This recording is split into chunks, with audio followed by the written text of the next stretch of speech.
Hello viewers, आज हम पढ़ेंगे आर्टिकल्स और काइंड्स ऑफ आर्टिकल। उससे पहले मैं आपसे रिक्वेस्ट करूँगी, अगर मेरा चैनल पसंद आता है तो उसे लाइक कीजिए, सब्सक्राइब कीजिए। इंग्लिश में आर्टिकल दो प्रकार के होते हैं। Indefinite article A and an, इसको हिंदी में अनिश्चित सूचक कहते हैं, और डेफिनाइट आर्टिकल द, इसको हिंदी में निश्चय सूचक कहते हैं। आर्टिकल्स का प्रयोग नाउन से पहले यूज़ किया जाता है। Articles are use to point out noun, noun को पॉइंट आउट करने के लिए आर्टिकल्स का यूज़ किया जाता है।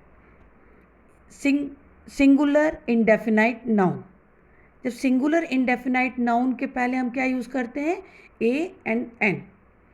सिंगुलर और प्लूरल डेफिनाइट नाउन के आगे हम क्या यूज़ करते हैं, द का प्रयोग करते हैं। अब forms of indefinite article. Indefinite article के दो प्रकार होते हैं, ए और एन। ये संबंध बताते हैं नाउन से। किस तरह से कि नाउन से पहले इनकी किस तरह से स्पेलिंग, नाउन की जो स्पेलिंग है, मान लीजिए मैं बोल रही हूँ वन, अब जो वन है वो वा की तरह साउंड कर रहा है, और ऑरेंज बोल रही हूँ तो ओ की तरह साउंड कर रहा है। तो यहाँ पर नाउन किस तरह से साउंड कर रहा है, उसकी स्पेलिंग कैसी है, उसका प्रोनाउंस कैसा है, उस आधार पर हम दोनों इंडेफिनाइट आर्टिकल का अपने हिसाब से यूज़ करते हैं।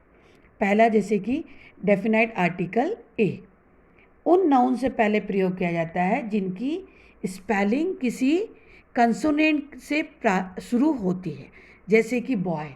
आपको मालूम है वॉवेल्स कितने तरह के होते हैं, ए ई आई ओ यू, 5 वॉवेल्स होते हैं, और कंसोनेंट कितने होते हैं, 26 लेटर में से 5 वॉवेल्स अगर हम हटा दें तो 21 कंसोनेंट हो जाते हैं। लेकिन वॉवेल्स मतलब स्वर, तो हमको वैसे शब्दों में, नाउन के उन शब्दों में वैसे स्वर जैसे वॉवेल जिससे शुरू, जैसे ओ, तो ओ की अगर ओ जहाँ पर भी यूज़ कर रहे हैं वहाँ पर उस तरह की आवाज़ आएगी तो हम वॉवेल का एन का यूज़ करेंगे। अगर वर्ड अगर ओ से शुरू होता है जैसे कि वन, लेकिन अगर वॉवेल की आवाज़, स्वर की आवाज़ नहीं आ रही है, साउंड नहीं हो रहा है, तो हम वहाँ पर कंसोनेंट का प्रयोग करेंगे ए। ओके, जैसे यहाँ पर a boy, a table, a house, a book. Second point इसको हम बताते हैं आर्टिकल ए, उन शब्दों से पहले प्रयोग किया जाता है जो किसी वॉवेल, अभी मैंने आपको वॉवेल के बारे में बताया, से शुरू होता है, लेकिन उसका प्रोनाउंसिएशन कंसोनेंट की तरह होता है। जैसे कि ई आप समझते हैं वॉवेल है, लेकिन हम इसको क्या बोलते हैं, यू की तरह हम बोलते हैं, दैट इज़ अ कंसोनेंट, तो हम ए लगाएंगे। यूनिक कंसो कैसे, U, this is a consonant, so we use A. One, वा, what is the sound, wa, so we use here a। usual, a। universal, u, so we used a here। now the other words are like this, universal, university, utensils, etc। आपने देखा होगा कि इन शब्दों का उच्चारण या और वा की तरह होता है, ऊ और ओ की तरह नहीं होता है, इसलिए इन शब्दों से पहले हम एन का प्रयोग नहीं करेंगे, भले ये वॉवेल से शुरू होते हैं, हम यहाँ क्या प्रयोग करेंगे, ए का प्रयोग करेंगे। Now third point is that an article का प्रयोग, आर्टिकल एन का प्रयोग उन शब्दों से पहले होता है जो किसी वॉवेल से प्रारंभ होते हैं, वॉवेल से शुरू होते हैं, उनका साउंड भी वॉवेल जैसा, प्रोनाउंसिएशन भी वॉवेल जैसा होना चाहिए। Enemy, an ox, an in pot, an ass. Fourth point is this, article an का प्रयोग उन शब्दों से पहले किया जाता है जो साइलेंट, कभी कभी कुछ शब्द आपने हमेशा सुने होंगे और ये कन्फ्यूजिंग भी है, आर, ये एस से शुरू होता है, लेकिन क्योंकि हम प्रोनाउंस साइलेंट रहता है, हम क्या बोलते हैं, आर, एन ऑनरेबल, एन ऑनेस्ट। तो यहाँ पर एस साइलेंट है, भले वो एच कंसोनेंट है, स्टार्ट वर्ड कंसोनेंट से हो रहा है लेकिन वो साइलेंट है, तो वी यूज्ड हियर, और आवाज़ कहाँ से निकल रही, ओ से, तो वो वॉवेल है, इस that's why we use here an, या इसलिए यहाँ पर एन का प्रयोग किया जाता है। इसी तरह के कुछ शब्द यहाँ पर नीचे दिए हुए हैं। अब हम कुछ शब्द जैसे कि एब्रिविएशन, संक्षिप्त में जिन शब्दों को कहा जाता है उसके बारे में बात करेंगे। उनका उच्चारण करने में वॉवेल का स्वर निकलता है, जैसे कि यहाँ पर एम एज ए डिग्री, आपको मालूम है MA डिग्री की जाती है, इंग्लिश, हिंदी, संस्कृत, जिसमें भी लिटरेचर में MA, तो एम बोल रहे हैं, आ से उसका उच्चारण निकल रहा है, इसलिए एन का प्रयोग करेंगे। MP, MLA, एफ आ से हो रहा है, तो यहाँ पे जो FIR में एफ का उच्चारण हो रहा है वो आ से हो रहा है, तो यहाँ पर एन का प्रयोग करेंगे। तो इस तरह से हम कुछ एब्रिवेशन यूज़ करते हैं, तो वहाँ उसके आगे हम एन लगाते हैं। लेकिन अगर हम उनका फुल फॉर्म लिखते हैं तो वहाँ पर हम ए का प्रयोग, आर्टिकल ए का प्रयोग करते हैं। MLA of parliament, master of arts.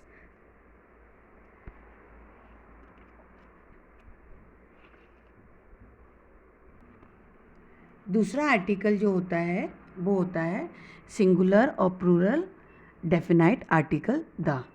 हम इसका द का यूज़ पर करते हैं सिंगुलर या प्लूरल डेफिनाइट वर्ड्स के लिए, जैसे कि डेफिनाइट पर्सन और अ थिंग। अगर हम किसी डेफिनाइट पर्सन और थिंग के बारे में बात कर रहे हैं, उसके आगे द लगाएंगे। This is the house in which my friend live.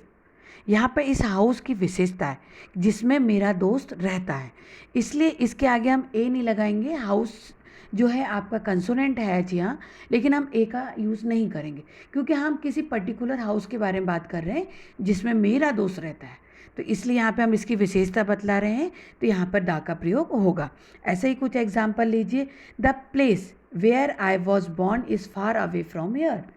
जिस जगह पर मेरा जन्म हुआ है, तो हम किसी जगह के स्पेशलाइज कर रहे हैं, स्पेसिफाई कर रहे हैं, विशेषता बतला जहाँ पर मेरा जन्म हुआ है। तो ये पहला रूल है कि हम आर्टिकल दा का उपयोग कहाँ करेंगे। दूसरा रूल है जब हम किसी कॉमन नाउन्स के बारे में बात करेंगे, से पहले केवल एक ही होती है जो कि दुनिया में एक ही है, उसके अलावा दुनिया में उसके कंपैरिजन में कोई भी नहीं है। The earth, the sky, the sun, the moon, the universe, the galaxy, ये दुनिया में अपने आप का एक ही है, इसलिए उनके आगे दा का प्रयोग किया जाता है। थर्ड रूल है सिंगुलर नाउन से पहले जो पूरे किस, मतलब कि अगर हम काऊ की बात कर रहे हैं, एक काऊ की बात करें, काऊ बात करेंगे, लेकिन हम पूरी काऊ प्रजाति के बारे में बात करेंगे, गाय के बारे में बात करेंगे, तो दा का प्रयोग करेंगे। सपोज यहाँ पर दूसरा एग्जाम्पल लेते हैं। The Apple is good for children. कोई एक एप्पल नहीं, एप्पल सभी एप्पल की बात हो रही है, किसी एक एप्पल की बात नहीं हो रही है कि गुड फॉर हेल्थ। अब यहाँ पर हम एक बोलते हैं man is a social animal. अब यहाँ किसी एक व्यक्ति के बारे में बात नहीं हो रही है, man is a social, commonly हम हर किसी के बारे में बात कर रहे हैं, तो यहाँ द मैन का प्रयोग नहीं होगा। मैन और वुमेन या मैन काइंड पूरी क्लास का बोधकार हो तो भी हम उसके आगे दा का प्रयोग नहीं करते। ओके, अब हम फोर्थ रूल पर आते हैं। पहाड़ों, नदियों, सागर, झीलों, इनके नदियों, खाड़ियों, द्वीप, ओशंस, हिल्स, माउंटेन्स, कैनल्स, इन सब के आगे जब बात करते हैं तो हम दा का प्रयोग करते हैं क्योंकि ये भी अपने आप में एक है। The Gangas, the Himalayas, the red sea, the British islands, these are the example of this point. यदि किसी खास पर्वत या चोटी के बारे में बात करते हैं तब हम दा का प्रयोग नहीं करते हैं। जैसे अगर सिर्फ मैं माउंट एवरेस्ट की बात करूंगी, पूरी माउंटेन रेंज की बात नहीं करूंगी, तो माउंट एवरेस्ट के आगे दा नहीं लगेगा, माउंट आबू के आगे दा नहीं लगेगा। इसी तरह हम फिफ्थ पॉइंट पे आते हैं। पुस्तकों, अखबारों, ग्रंथों के नाम से पहले आर्टिकल दा का प्रयोग करते हैं। द रामायण, हमारी जो भी किताबें, the Iliad, the Vedas, the Gulliver's travel, the Quran, the Gitas. लेकिन यदि किसी पुस्तक के साथ उसके लेखक का नाम जुड़ जाता है तो हम आर्टिकल का उपयोग नहीं करते। होमर्स इलियाड, पहले हमने देखा द इलियाड्स, उसके सरनेम से तो द इलियाड्स। द सरमास, अगर हम किसी फॉर्म का देखते हैं तो उसमें आता है, लेकिन अगर किसी व्यक्ति से तुलसी रामचरितमानस, तो हम द रामचरितमानस नहीं बोलेंगे, तुलसी की हो गई है, वो तुलसी का नाम अगर ऐड हो गया तो वहाँ दा का प्रयोग नहीं करेंगे। सिक्स्थ रूल जो है उसमें बताया गया कि कैसे दा का प्रयोग किया जाता है। संगीत वाद्यों से पहले, जैसे कि the flute, the guitar, the orchestra, the cello, the harmonium. Now the seventh rule, superlative adjective. और एडवर्ब से पहले। फॉर एग्जाम्पल द हाइस्ट, ये पॉइंट बहुत अच्छे से ध्यान करिए। जब भी हम एडजेक्टिव की सुपरलेटिव डिग्री का उपयोग करते हैं तो हम हमेशा दा का प्रयोग उससे पहले करते हैं। बहुत से कॉम्पिटिटिव एग्जाम्स में इस तरह का क्वेश्चन पूछा जाता है और हम हमेशा कंफ्यूज हो जाते हैं। तो जब भी आपका EST लग जाता है वो सुपरलेटिव डिग्री, या मोस्ट वो सुपरलेटिव डिग्री हो जाता है, तो हम उसके पहले हमेशा दा का प्रयोग करते हैं। द लॉन्गेस्ट रिवर, हम यहाँ पर एडवर्ब बता रहे हैं कि लंबी रिवर है, तो लॉन्गेस्ट रिवर एडजेक्टिव है यहाँ पर, तो यहाँ पर EST लगा है तो दा का प्रयोग करेंगे, सुपरलेटिव डिग्री है। The best boy, the most important point, most with superlative degree में आता है तो हम इसके आगे दा का प्रयोग करेंगे। द मोस्ट ऑनरेबल मैन, तो ऑनरेबल मैन, द मोस्ट यहाँ पर आ रहा है तो दा का प्रयोग करेंगे। Now the 8th rule, proper noun से पहले किसी, जिसके पहले कोई क्वालिफाइंग एडजेक्टिव आया हो, जैसे कि सीजर एक राइटर है, कैरेक्टर है हेमलेट में, तो सीजर के बारे में जब बात करते हैं तो उसके पहले ग्रेट लगाया गया है, तो ग्रेट आपको यहाँ पर क्वालिफाई कर रहा है एडजेक्टिव को, तो यहाँ पर दा का प्रयोग करेंगे। The brave Rana Pratap, this is a proper noun, किसी का नाम लिया गया है तो उसको क्वालिफाई कौन सा एडजेक्टिव कर रहा है, ब्रेव, बहादुर, तो उसके आगे हम दा का प्रयोग करेंगे। The late Mrs Indira Gandhi, यहाँ प्रॉपर नाउन क्या है, इंदिरा गांधी, मिसेस इंदिरा गांधी, तो हम यहाँ पर क्या है, लेट, वो अब नहीं रही हैं, तो यहाँ लेट उनका एडजेक्टिव यूज़ हो रहा है तो दा का प्रयोग करेंगे।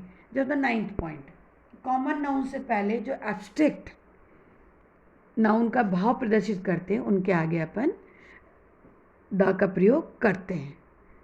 The warrior in him kept his moral high, उसके अंदर जो योद्धा है, तो हम उसके अंदर की फीलिंग्स के बारे में बता रहे हैं यहाँ पर, that's why it is called abstract noun, इसलिए वो एब्स्ट्रैक्ट नाउन है, हम उसके भाव के बारे में बता रहे हैं।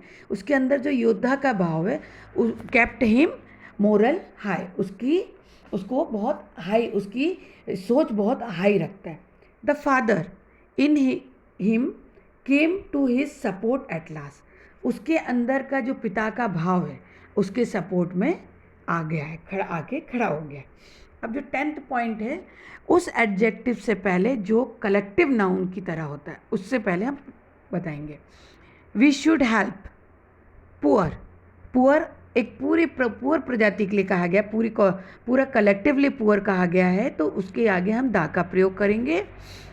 The noble are always respected, जो सभ्य पुरुष हैं, जो सभ्य हैं, नोबल, उनके लिए कहाँ यूज़ किया गया है, this is a collective noun, सभी उन व्यक्तियों के लिए जो सभ्य पुरुष हैं, जो नोबल पर्सन्स हैं, उनके लिए वो कह रहे हैं आर ऑलवेज रिस्पेक्टेड, उनका हमेशा आदर करना चाहिए, तो वहाँ पर हम दा का प्रयोग करेंगे।